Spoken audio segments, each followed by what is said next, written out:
বিসমিল্লাহির রহমানির রহিম। শিক্ষার্থী বন্ধুরা, আশা করি ভালো আছে। আজকেও তোমাদের সামনে আবার গণিত নিয়ে হাজির। তোমরা মনোযোগ দিয়ে গণিত করো, খাতা কলম নিয়ে বসে যাও, নিয়মিত গণিত করতে থাকো এবং কি নিয়মিত যদি তোমরা গণিত করো অবশ্যই তোমরা গণিত পারবে ইনশাআল্লাহ। দেখো, আমি একটা গণিত করাচ্ছি, দুটো অঙ্ক তুলছি, দুটো অঙ্ক করাবো এবং দুটো অঙ্ক যদি বুঝো, পাটিগণিতে দুটো অঙ্ক যদি বুঝো অবশ্যই অনেক অঙ্ক বুঝবে ইনশাআল্লাহ। দেখো, আমি প্রথমেই মুনাফা একটা চ্যাপ্টার, এটা জব পরীক্ষায় আসে, চাকরির জব পরীক্ষায় আসে এবং অষ্টম শ্রেণীর জন্য খুবই গুরুত্বপূর্ণ। তো দেখো, তো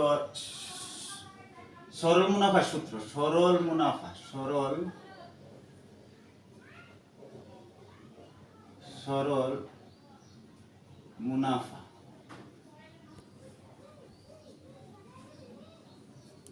সূত্র।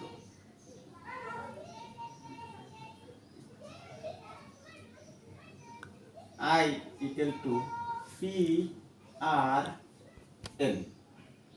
I তে কি? I হলো ইন্টারেস্ট, মুনাফা।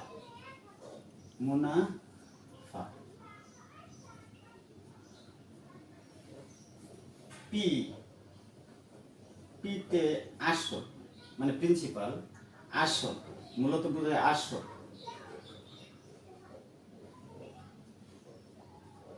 অবলিক মূলধন বোঝায়, মূলধন বোঝায়।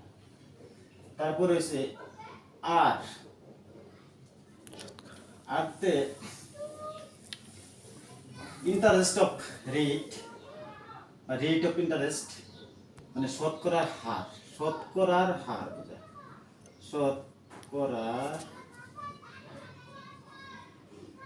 হার। এনতে সময় বোঝায়, সময় বলতে আমরা সেকেন্ড, মিনিট, ঘন্টা, মাস, দিন, তারিখ, দিন, এগুলোকে বোঝায়। সেকেন্ড, মিনিট, ঘন্টা, মাস, দিন, বছর, এইগুলোকে বোঝায় এন দ্বারা সূচিত করা হয়। এইগুলো দ্বারা আয় দ্বারা সূচিত করা হয় মুনাফা, পি দ্বারা সূচিত করা হয় আসল বা অবলিক মূলধন, আর দ্বারা সূচিত করা হয় শতকরার হার, এন দ্বারা সূচিত করা হয় সময়। অর্থাৎ দেখো, আমি অঙ্কটা করতেছি। প্রথম একটা অঙ্ক, বার্ষিক 12% মুনাফায় কত বছরে 10,000 টাকার মুনাফা 4,800 টাকা হবে। এখানে তোমার প্রশ্ন হলো কত বছরে। এখন চিন্তা করতে হবে যে কত বছরে দেওয়া আছে কি, তোমার আগে লিখে নাও, তো বুঝবে যে 12% না আসল কত। যে টাকাটা বড় থাকবে, এখানে 10,000 টাকা আছে আর এখানে আছে 4,800 টাকা, অর্থাৎ কোনটা বড়? 10,000 টাকা বড়, অর্থাৎ তুমি আসল বড় টাকাটা আসল ধরবে। তো পি দেওয়া আছে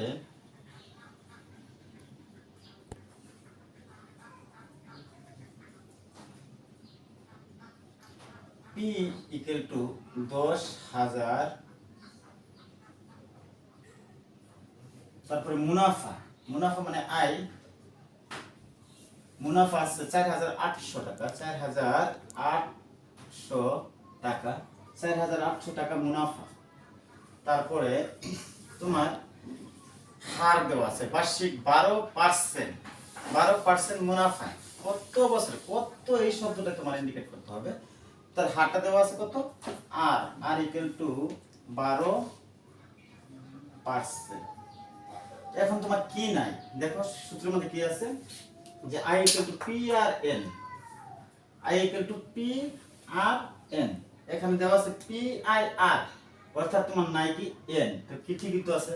কত বছরে, বছরে মানে সময়, তার সময় তোমার বের করতে হবে। সময় ইকুয়াল টু প্রশ্নবোধক, মানে কি তোমার কত, মানে কত বছরে, অর্থাৎ কত বছর বের করতে হবে। এখন তুমি সরল মুনাফা সূত্রটা লিখে নাও।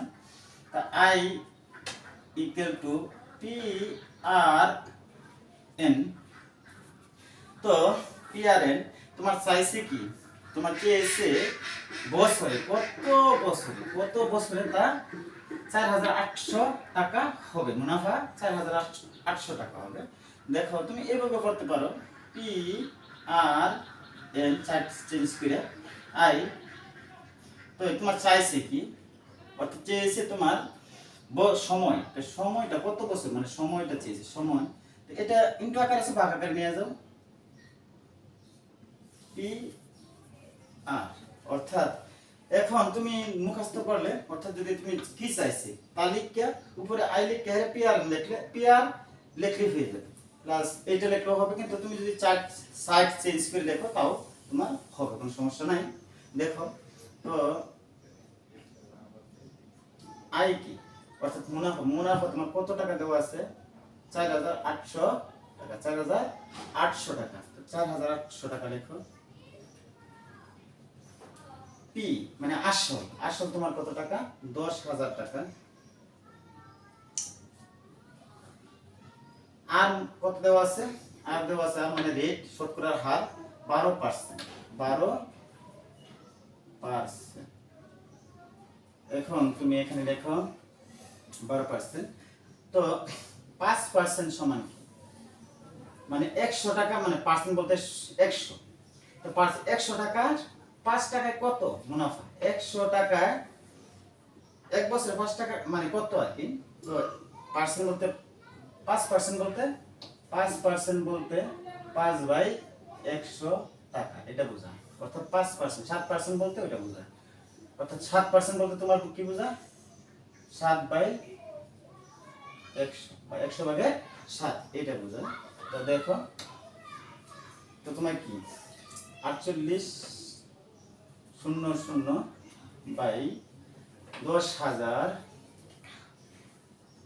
গুণ 12%, বলতে কি 12 উপরে নিচে 100, মানে 100/12 টাকা, 100 টাকায় তোমার বছরে 12 টাকা দিবে, এইটাই, অর্থাৎ কি 100 টাকা তুমি 12% লাগাইলে, অর্থাৎ কি 12 টাকা দিবে তোমার, 12% মুনাফায়, 12% মুনাফায় টাকাটা যদি তুমি করো তাহলে তোমার 12 টাকা দিবে, 100 টাকা দিবে, 100 টাকা দিবে 12 টাকা, অর্থাৎ 100 টাকায় তোমাকে 12 টাকা দিবে।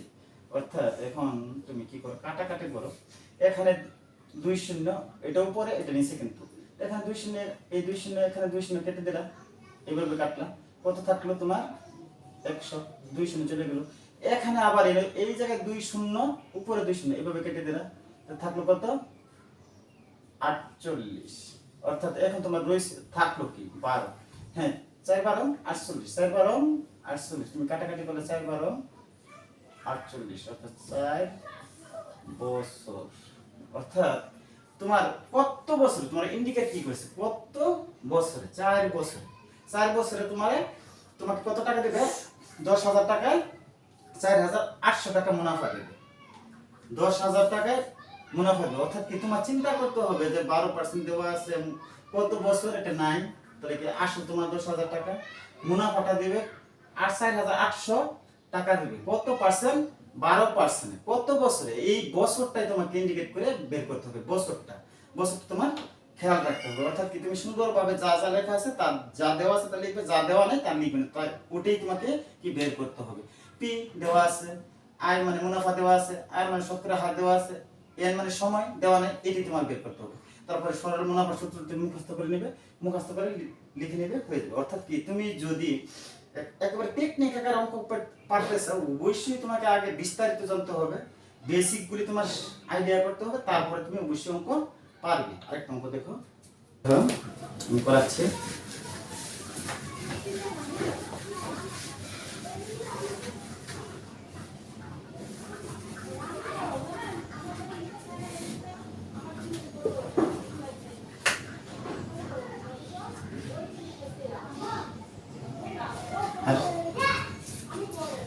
নিচের অঙ্কটা দেখো, বার্ষিক শতকরা কত মুনাফায় কোন আসল 8 বছরের মুনাফা আসলে দ্বিগুণ হবে, এখানে কি বের করতে হবে, এখানে তোমার কি বের করতে হবে, এটা চিন্তা করতে হবে, আগে প্রশ্নটা পড়ে উদ্দীপকটা পড়ে তোমার চিন্তা করতে হবে, বার্ষিক শতকরা কত মুনাফায় কোন আসল বলতে কি, অর্থাৎ কি কত মুনাফায় কোন আসল, তোমার কোন আসল 8 বছরের সময়টা শুধু দেওয়া আছে, আর কি শতকরা কত, শতকরাটা তোমার দেওয়া নাই, অর্থাৎ এটাই বের করতে হবে। 8 বছরে মুনাফা আসলে দ্বিগুণ হবে, মুনাফা এবং আসলে দ্বিগুণ হবে, অর্থাৎ তোমার শতকরা কত মুনাফা, কত কত জায়গার মধ্যে মধ্যে তোমাকে ইন্ডিকেট করতে হবে, এটাই তোমার বের করতে হবে। এটা কি শতকরা, শতকরা শতকরা মানে আর বের করতে হবে। এখানে রেট মানে কি, রেটটা বলছি শতকরা হার, অর্থাৎ এখানে কি লেখা আছে শতকরা কত, অর্থাৎ তোমার শতকরা বের করতে হবে। কি কি দেওয়া আছে তুমি তা লিখো। দেওয়া আছে, দেওয়া নাই অবশ্যই তোমার আসল নাই, যদি আসল না থাকে তাহলে তুমি মুনাফা 8 বছর পাবে কোথেকে, মুনাফা অর্থাৎ কি তোমার আসল নাই তাহলে তুমি মুনাফা কোথেকে পাবে, তোমার ইন্টারেস্টটা কোথেকে আসবে, কোথাও থেকে আসবে না। তোমার আসলটা আগে ধরে নিতে, কোনো আসল মানে কি, কোনো আসল। এখন তোমাকে চিন্তা করতে হবে আসল নাই যেহেতু, যদি হারও না থাকে আসল না থাকে, আমি কোনটা আগে ধরবো, অবশ্যই আসল ছাড়া হারের কোনো মূল্য নাই, তোমার আসলটা আগে থাকতে হবে, নিজেকে তো টিকিয়ে রাখতে হবে, নিজেকে টিকিয়ে রাখার জন্য আসলটা ধরে রাখতে হবে, নিজেকে ধরে রাখতে হবে, তার নামই আসল। আসল মনে করি, আসল অর্থাৎ কি মনে করি আসল 100 টাকা, 100 টাকা। পরে কি লিখছে যে দেখো, কোন আসল 8 বছরে মুনাফা আসলে দ্বিগুণ হবে, মুনাফা এবং আসলে দ্বিগুণ হবে। তা আসল তো তোমার 100 টাকা, তো মুনাফা আসলে দ্বিগুণ হলে দেখবো মুনাফা আসলে দ্বিগুণ হবে, এই আসলের দ্বিগুণ, এই আসলে 10 এটা দ্বিগুণ হবে, অর্থাৎ কি এটা বুঝতে হবে তোমার দিকে দেখে, প্রশ্ন দিকে দেখে তোমার বুঝতে হবে। অর্থাৎ মুনাফা আসলে, মুনাফা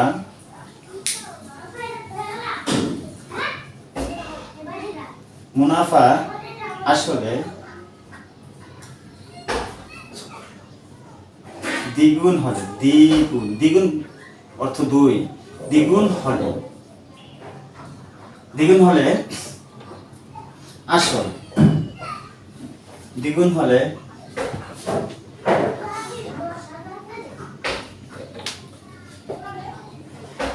100 গুণ 2, অর্থাৎ আসলের সাথে কি গুণ দিলাম, গুণ, অর্থাৎ মুনাফা আসলে দ্বিগুণ হলে, তাহলে আসলে 2টা গুণ দিলে 200 টাকা হয়ে যাবে, এটা হয়ে যাবে তোমার মুনাফা আসলে, মুনাফা আসলে, এটা হচ্ছে তোমার মুনাফা, অর্থাৎ মুনাফা আসল, মুনাফা এটার সাথে কি কি আছে, মুনাফা আছে আসল আছে, 2টা গুণ করছো দ্বিগুণ হবে, অর্থাৎ তোমার আসল তো 100 টাকা, 100 টাকা 2টা গুণ করলে কত হবে, মুনাফাও হবে আসলও হবে। এখানে আসল তো ধরছে 100 টাকা, তো 2টা গুণ করলে কেন দ্বিগুণ, দ্বিগুণ শব্দটা লেখা আছে, দ্বিগুণ হলে হবে, অর্থাৎ 2 দিয়ে গুণ করলে 200 টাকা, এটার মাঝে কি আছে, আসল আছে মুনাফা আছে, অর্থাৎ কি তোমার মুনাফাটা, অর্থাৎ কি তোমার আসলটা বাদ দিতে হবে। আসল তোমার কত টাকা, সব সময় আসল বাদ দিবে, মুনাফা বের করলে আসল বাদ দিতে হবে, না হলে মুনাফা বের করতে পারবে না। তো আসল তোমার 100 টাকা, আসল 100 টাকা, 100 টাকা বাদ দিলে সমান কত হলো, 100 টাকা, কারণ 200 থেকে 100 চলে গেলে 100 টাকা হলো। অর্থাৎ এখন তুমি পাইলে কি আয়, আর এখন তুমি লিখে নাও আসল পি, পি সমান 100 টাকা, আয় সমান 100 টাকা, তোমার তারপরে কি সময় 8 বছর, 8 বছর সময়, সময় সমান 8 বছর। এখন তোমার কি নাই, শতকরা কত, রেট নাই, অর্থাৎ কি হার নাই, মানে আর শতকরা হার নাই, আর এটা নাই, এটা তোমাকে বের করতে হবে। এই তোমার মৌলিকতা যদি অঙ্কের জানো তাহলে তুমি অবশ্যই টেকনিক আকারে অঙ্ক করতে পারবে, শর্টকাট করতে পারবে, কিন্তু তুমি মৌলিক জানলে না অঙ্ক কিভাবে শর্টকাট কিভাবে করবে, সম্ভব না, কোনোদিনই সম্ভব না। তোমাকে প্রথমত সূত্রগুলো পড়ে নিতে হবে, তারপরে তোমার অঙ্কের ভাষাগুলো বুঝতে হবে, বাংলা ভাষাকে আয়ত্ত করতে হবে, বাংলা ভাষা প্রচন্ড পরিমাণে অর্থাৎ কি অনেক পড়তে হবে, বেশি বেশি কবি সাহিত্যিকদের বই পড়তে হবে, তোমাদের যে পাঠ্য বইগুলো আছে এই বইগুলো পড়লেও তুমি অর্থাৎ বাংলা পারবে, বাংলা পারলে অর্থগুলি পড়লে, বাংলার অর্থগুলি পড়লে, যেহেতু আমাদের মাতৃভাষা বাংলা, বাংলাকে বেশি জোর দিতে হবে, বাংলাতে তুমি বেশি পাও, অবশ্যই গণিত পারবে, ইংরেজি পারবে, অন্য আদার্স সাবজেক্টগুলি আছে ওই সাবজেক্টগুলো পারবে। এখন তোমার কি চাইছে যে শতকরা হার কত, একেবারে ইজি, শতকরা হার দেখো, শতকরা হার করাচ্ছি, তো সরল মুনাফা সূত্র লিখলে I equal to P R N, তোমার চাইছে কি আর, আর যদি চাই থাকে এটা সাইড চেঞ্জ করে নাও, P R N equal to I, I মানে মুনাফা। তো তোমার চাইছে কি রেট, মানে রেট অফ ইন্টারেস্ট, তো শতকরা হার চাইছে rate of interest I by into আকার আছে পি আর এন নিচে নিলা এ। তো তোমার আই কত, আই হিসেবে তোমার 100 টাকা, 100 টাকা লিখলে আই 100 টাকা তোমার আজকে মুনাফা, 100 টাকা তোমার মুনাফা। তারপরে তোমার আসল কত, আসলে এই জায়গায় ধরছো কত 100 টাকা, তো 100 টাকা। সময় কত, সময় এই যে সময় ইকুয়াল টু 8 বছর, ওই জায়গাতে তুমি লিখছো প্লাস 8 লিখলে। কিন্তু তোমার রেট বের করতে হলে, রেট শতকরা বের করতে হলে তোমার শতকরা একটা 100 লিখতে হবে। এটা শতকরা বের করতে হলে শুধু লিখতে হবে, অন্য কোনো ক্ষেত্রে না। আসলের ক্ষেত্রে বের করতে হবে না, সময়ের ক্ষেত্রে বের করতে হবে না। তোমার কি রেট অফ ইন্টারেস্ট অর্থাৎ কি শতকরা হারের ক্ষেত্রে তোমার 100 গুণ দিতেই হবে, অন্য কোনো ক্ষেত্রে দিতে হবে না। প্লাস তুমি এখন এটা উপরে, এটা উপরে তুমি কাটলে, এটাতে এটা কাটলে কত হলো, কাটাকাটি গেল। তারপরে তুমি সরাসরি ভাগ করে দিবে, এটা তার সরাসরি ক্যালকুলেটর টানলেও হবে। আর যেহেতু তোমরা যারা চাকরি পরীক্ষা দিবে তারা তো অবশ্যই ক্যালকুলেশন করবে, মনে মনে ক্যালকুলেশন করবে। তো এটাতে ক্যালকুলেশন করলে কত আসবে, 12.5% অর্থাৎ 12.5 টাকা। সুতরাং 12.5% অর্থাৎ কি 12.5% মুনাফায়, অর্থাৎ কি শতকরায় 12.5% শতকরা মুনাফা তোমার 8 বছরে দ্বিগুণ হবে। 12% তোমার দ্বিগুণ হবে টাকাটা, অর্থাৎ কি 8 বছরে দ্বিগুণ হবে, অর্থাৎ কি তোমার 12.5% মুনাফায় তোমার দ্বিগুণ হবে টাকাটা। অর্থাৎ এটি উত্তর হয়ে গেছে, এটা উত্তর। পাটিগণিত কোনোদিন মাইনাসের উত্তর হয় না, সবসময় প্লাসের উত্তর হয় পাটিগণিত। কিন্তু বীজগণিত প্লাস মাইনাস উভয়টাই হয়, উভয়টাই হয়। একদম সহজ লাগলো না? দেখছো কি লিখছে, বার্ষিক কত মুনাফা, এই কত শব্দের জায়গার মধ্যে কোনো কত, এই সব জায়গায় তোমাকে প্রশ্ন করতে হবে যে কোনো আসল, কোনো আসল, আসলটা যেহেতু নাই, কত শতকরা কত মুনাফা, এটা দরকার নাই, তোমার আসল আগে। কোনো আসল কত কোন এই শব্দগুলি থাকলে তুমি ওটাকে, যেহেতু প্রথম হারও নাই আসল নাই, তোমাকে কি করতে হবে, অবশ্যই প্রথমে আসল ধরতে হবে। আসল না থাকলে তুমি কিভাবে ইন্টারেস্ট পাবে, সুদ পাবে বা মুনাফা পাবে, পাওয়া সম্ভব না। তাই তোমরা ধরে নেবে আগে আসল, তারপরে তোমার আস্তে আস্তে কি যেগুলি দেওয়া আছে প্রশ্নের মধ্যে যেগুলি দেওয়া আছে এগুলি লিখবে, যেটা নাই তারপরে এমনি এমনি অটোমেটিক্যালি তোমার বের হয়ে আসবে, অর্থাৎ অঙ্কটা শেষ হয়ে গেল। যারা চাকরি পরীক্ষা দিবে, যারা নিবন্ধন পরীক্ষা দিবে, যারা প্রাইমারি স্কুল নিয়োগ পরীক্ষা দিবে, তাদের জন্য খুবই গুরুত্বপূর্ণ পাটিগণিত, এবং খুবই গুরুত্বপূর্ণ পাটিগণিত। তোমরা অনেক দুর্বল পাটিগণিত দিকে ভয় পাও, তোমাদের আগে টেকনিক না শিখে তোমাদের বিস্তারিত নিয়মগুলি আগে শিখতে হবে, তবেই তোমরা অঙ্ক পারবে। অর্থাৎ শিক্ষার্থী বন্ধুরা, মনোযোগ সহকারে অঙ্কগুলো দেখো আমি কিভাবে করাইছি, কোন জায়গায় ফোকাস করছি, কোন জায়গায় মূল গুরুত্বপূর্ণ কথাগুলো বলছি, সেই কথাগুলো মনোযোগ সহকারে শোনো এবং আমার পাশে থেকে লাইক কমেন্টস করো এবং ওই সাবস্ক্রাইব করো এবং বেল আইকনটি চেপে দিও। আজকে জয় কৃষ্ণ, খোদা হাফেজ।